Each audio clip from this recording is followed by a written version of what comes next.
दोस्तों अभी जो मैं वैकेंसी की बात कर रहा हूँ ये vacancy SSC GD staff selection commission board के द्वारा all central arm police force CAPF में दिया है, जिसमें आपका BSF, CRP, SSB, ITBP, SSF, Assam rifle, totally जितनी हमारी पैरामिलिट्री फोर्सेज हैं। अभी इसमें नारकोटिक्स सेंट्रल ब्यूरो को भी ऐड कर लिया गया है।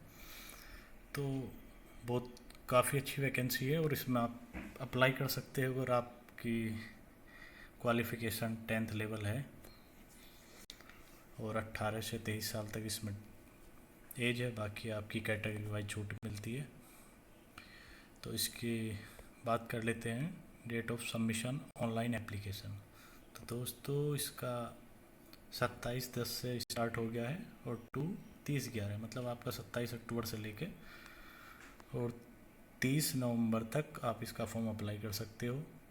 लास्ट डेट 30 तारीख है ऑनलाइन रिसिप्ट की, और लास्ट चालान की भी 30 तारीख है जो फीस जमा करनी है आप लोगों को। 1/12/2022 तक कर सकते हैं। ये एमएचए के अंडर है, ministry home affair. Computer based आपका एग्ज़ाम होगा। Common only English and Hindi, दोनों लैंग्वेज होंगी, हिंदी और इंग्लिश। जो फॉर्म आपके इसमें अप्लाई कर सकते हैं वो ऑनलाइन कर सकते हैं, ऑफलाइन कोई फॉर्म अप्लाई नहीं होगा। बाकी बाद में इसमें आपका फिजिकल टेस्ट होगा, उसके बाद फिर आपका पीएसटी होगा। पीएसटी मतलब आपकी हाइट, चेस्ट, वेट, ये सारी चीज़ें आ जाती हैं। और फिर उसके बाद आपका मेडिकल होगा, और जो मेडिकल में अनफिट होते हैं कुछ पॉइंट दिए होते हैं, अगर मतलब उनकी ऐसी कंडीशन लगती है कि वो सही हो सकते हैं तो उन्हें फिर री मेडिकल के लिए बुलाया जाता है। तो ये सारा इसका प्रोसीजर है। और फिर इसमें आपको डॉक्यूमेंट वेरिफिकेशन होता है।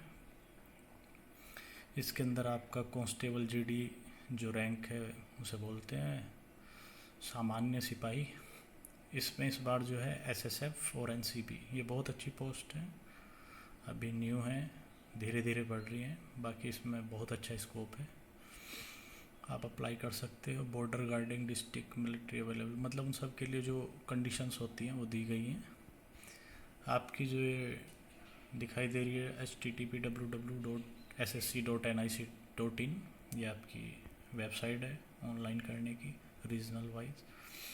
पे स्केल इसमें दोस्तों आपका दिया है लेवल 1 बोलते हैं 18,000 टू 56,900, लगभग मान के चलो 18,000। लेवल 3 जो है वो आपका अदर फोर्स में होगा और एनसीबी में आपका लेवल 1 होगा। लेवल 3 में आपका 21,700 बेसिक पे दिया है, तो मोटा मोटी बेसिक पे डीए राशन मनी जोड़ के लगभग 30,000 35,000 मंथली आपका स्टार्टिंग होता है सैलरी का, और उस हिसाब से नेक्स्ट ईयर इंक्रीमेंट लगते रहते हैं। बाकी अदर डीए वगैरह तो उस हिसाब से आपकी पे बढ़ती चली जाती है। स्टार्टिंग सैलरी जो है वो 30,000 समथिंग आपकी आएगी। बाकी इसमें वैकेंसी की बात कर लेते हैं। बीएसएफ में है टोटली वैकेंसी 10,497 है। SC, ST, OBC, EWS, journal, ये सब का मतलब इन्होंने डिटेल वैकेंसी दिया है। बीएसएफ में कितनी वैकेंसी किस कैटेगरी से है, और फीमेल के लिए अलग से वैकेंसी है। फीमेल के लिए मेरिट बहुत अच्छी डाउन जाती है, तो इसमें अच्छे चांस हैं। उसके बाद फिर सीएसएफ में आपकी 100 वैकेंसी हैं, सीआरपीएफ में आपकी 8,911 वैकेंसी हैं, एसएसबी में आपकी 1284 वैकेंसी हैं, आईटीबीपी में 1613 हैं, असम राइफल में 1697 हैं, एसएसएफ बहुत अच्छी पोस्ट है ये 103 है। तो टोटली आपकी कैटेगरी वाइज, बाकी आप अपने हिसाब से जो आपकी चॉइस है, जो आपका मन है, वो आप अप्लाई कर सकते हो जिसमें आपको लगता है कि मुझे इसमें जाना चाहिए, और अपना कंपटीशन देख सकते हैं। एनसीबी में दिया है टोटली 160 पोस्ट है। तो बाकी इसमें 10% आरक्षण जो है वो एक्स सर्विसमैन का होता है। नेक्स्ट ये कंडीशन दी है कि नेशनलिटी, सिटीजनशिप ऑफ इंडिया होना चाहिए, भारत की नागरिकता होनी चाहिए। एज लिमिट के बारे में बात कर लेते हैं। 18 से 23 साल तक है। 1/1/2023 मतलब जिनका जन्म 2/1/2000 से 1 जनवरी 2005 के बीच में है, वो लोग अप्लाई कर सकते हैं। Should here 3 year upper age relaxation, इसमें अलग अलग कैटेगरी वाइज दिया है। SC/ST को 5 साल की छूट है, OBC को 3 साल की है, मतलब SC वाले 23 और 5 28 साल तक अप्लाई कर सकते हैं, OBC वाले 28 साल तक, नहीं 25 साल तक, और एक्स सर्विसमैन 3 साल के अंदर जिन्होंने मतलब नौकरी से अपना आर्मी की सर्विस ख़त्म होने के बाद 3 साल के अंदर आप इसमें ज्वाइनिंग कर सकते हो। बाकी इसमें अलग अलग दिया है, चिल्ड्रन डिपेंड, गुजरात दंगों के विक्टिम, अलग अलग गुजरात दंगे, ये सारे जो मतलब अलग अलग रिलैक्सेशन देती है गवर्नमेंट, वो सारे दिए हैं। डेट ऑफ बर्थ, बाकी अब हम धीरे धीरे बात कर लेते हैं इसके प्रोसीजर पर। ये सारा वही दिया है कि किस कैटेगरी के लिए कितनी छूट है, कौन कौन से सर्टिफिकेट। अगर कोई क्वेश्चन है तो वो आप मुझसे पूछ सकते हो। एजुकेशन क्वालिफ़िकेशन के बारे में बात कर लेते हैं। इसमें 10th लेवल मांगा गया है, आप किसी बोर्ड यूनिवर्सिटी से होने चाहिए, इंडिया में कहीं से भी। आपका कास्ट सर्टिफिकेट और आपका डोमिसाइल सर्टिफिकेट, ये सारी चीज़ें होनी चाहिए। और इनकैप्टी, इसमें जो सबसे बड़ी अच्छी बात दी है NCC कैंडिडेट के लिए, जिनके पास ये सर्टिफिकेट है उन्हें 5% मिनिमम मार्क्स ऑफ एग्जामिनेशन, 5% की छूट मिलेगी, बोनस है उनका 5%। जिनके पास B सर्टिफिकेट उन्हें 3%, जिनके पास A सर्टिफिकेट है उनके 2%। तो NCC वालों के लिए बहुत अच्छा है। बाकी इसमें आपका दिया है कि फ़ोटो का साइज क्या हो सकता है। हाँ, आपकी फ़ीस की बात कर लेते हैं तो आपकी 100 रुपीज़ इसमें फ़ीस ऑनलाइन चालान करना है आपको। और SC/ST एक्स सर्विसमैन के लिए इसमें छूट दी गई है। इसमें दिया है कि Bhim, UPI, net banking, visa, master card में 100 रुपये पे जितने भी मतलब ऑनलाइन तरीके से आप पे कर सकते हैं जो वैलिड हैं, वो सारे हैं। और लास्ट डेट याद रखना 1 दिसंबर 2022 लास्ट डेट है इसकी फ़ीस जमा करने की। उसके बाद करने पर आपका फॉर्म रिजेक्ट। अच्छा, इसमें सेंटर दिए हैं एग्जामिनेशन, जैसे सेंट्रल रीजन बिहार उत्तर प्रदेश जो सेंट्रल रीजन है उसकी बात कर लेते हैं तो उसमें दिए हैं टोटली कहाँ कहाँ पे मतलब कितने सेंटर हैं।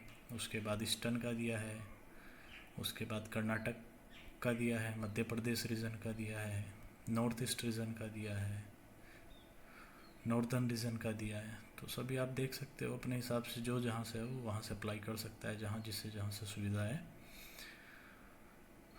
Consider under of circus DME। अच्छा, आपके पेपर के बारे में बात कर लेते हैं।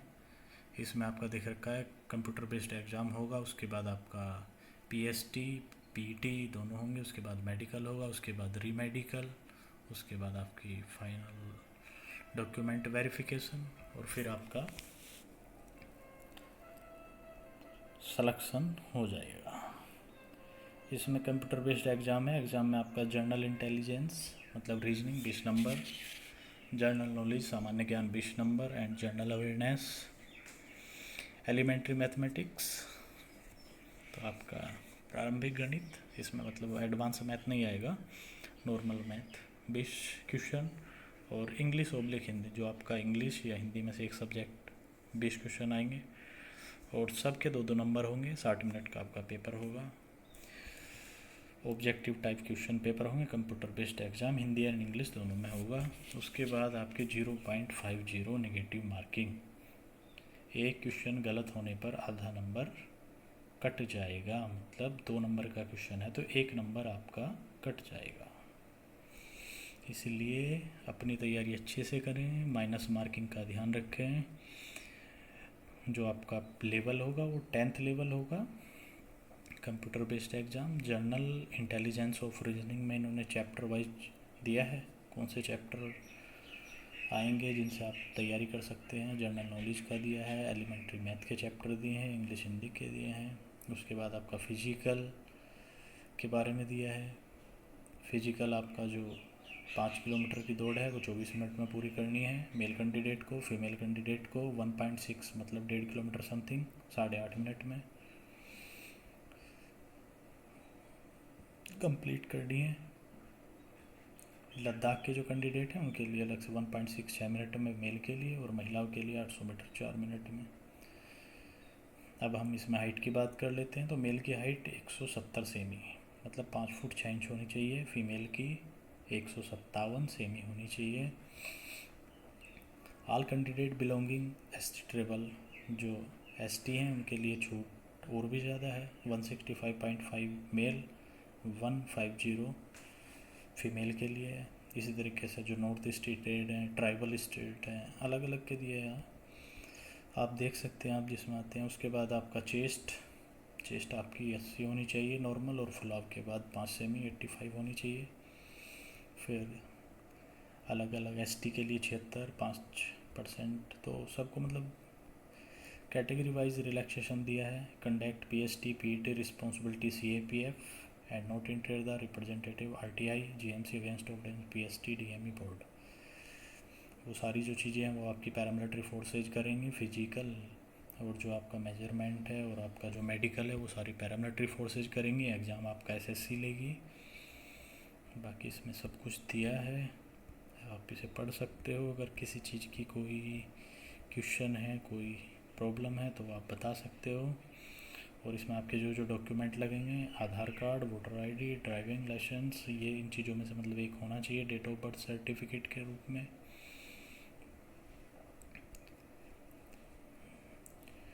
Candidate scoring of cut off mark without adding bonus mark NCC, minimum इतने नंबर पे क्वालिफाई होगा फिजिकल के लिए दिया है। इसमें सेवा परफॉर्मेंस आप बीएसएफ को कोड ए, सीएसएफ को कोड बी, सीआरपीएफ को कोड सी, एसएसबी को code D, Assam rifle H, SSF H, NCB ये सारी चीज़ें दे सकते हो। आपका आधार कार्ड, जाति प्रमाण पत्र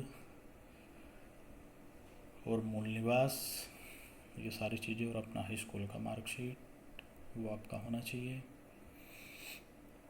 कंप्यूटर बेस्ड एग्ज़ाम होगा। और